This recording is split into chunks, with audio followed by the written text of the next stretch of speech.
I've grown to become really comfortable with saying that I don't know. And I think it's actually a really healthy aspect to doing science, because that's where the joy is in trying to figure out, like, how do I get answers to this question? We have a cohort of faculty that are trying to study disordered proteins. So these are proteins that don't have a well-defined three-dimensional shape. They tend to be really floppy and dynamic. That collaborative is trying to look at that, like, why do those proteins do this? When it comes to proteins, the central paradigm, how we understand proteins, is like machines. Machines have a form, and that form basically is what gives it the function. Think about, the gears of a bicycle or a motor in a car. And so this is also how we understand proteins. These proteins that we work with don't have a shape.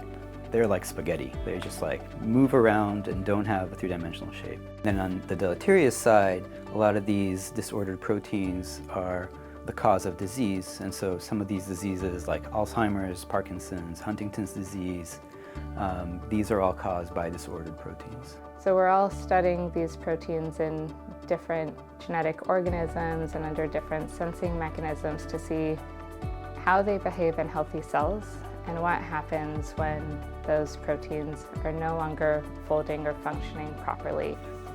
I came here, one of the reasons is that because a lot of people study these processes, how these membraneless organelles or protein assemblies that's kind of like put together without a membrane. So like Carlos, Heathers, Shahar, they all study this process. We kind of present our research or do some kind of workshop and introduce different tools, different labs are using. We're all kind of like asking different parts of the similar kinds of questions. We share common ideas, and at the same time, we have different backgrounds.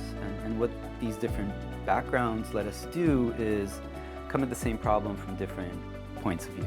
For example, I'm a trained physical chemist, Heather is a plant biologist, Leanne is a cell biologist, Carlos is a biophysicist. We all kind of have these unique points of view that are formed by our years of training. Just knowing that how many people are affected by diseases that have no cures.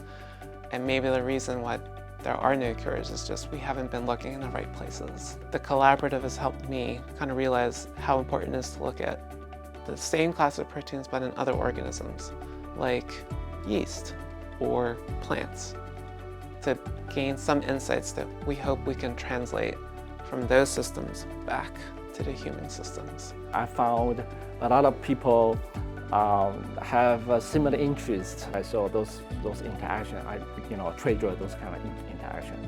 We're establishing a real hub, and I think that the university has really helped to provide us with resources to come up with these big multidisciplinary projects that are pretty unique.